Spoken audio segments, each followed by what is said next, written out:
Mais uma pergunta aí da série, né? Como é que eu sabia isso? Pergunta da vez lá do Quem Quer Ser um Milionário foi antes do nome oficial Brasil, como os colonizadores portugueses também se referiam ao nosso território. E daí isso também eu acho que é uma das coisas que eu mais gosto, que eu mais curto, estudo, que é, né, a história do Brasil, né? A história do nosso país, porque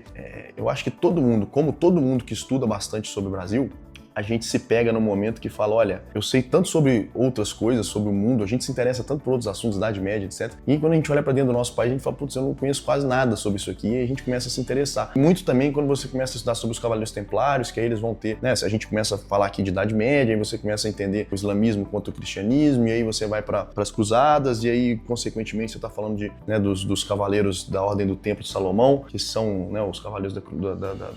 cruzada, e esses caras vão parar lá em Portugal, e aí a Ordem de Cristo, né, como eles foram conhecidos em Portugal, e eles que são os fundadores das grandes navegações, tá? E aí a gente começa a estudar, e eu comecei a entender sobre isso. E uma das leituras que eu mais recomendo aqui para vocês é a carta de Pero Vaz de Caminha, quando ele vem junto de Colombo, de Pedro Álvares Cabral aqui pro Brasil, e ele vem narrando essa história, né? Ele vem contando toda essa história, assim, num nível de redação absurdo, muito bom, é muito bem escrito. Dentro dessa carta, ele cita, né, o primeiro nome é a Terra de Vera Cruz, aí tem um significado super legal, né, o rei Dom Manuel de Portugal lá, que tinha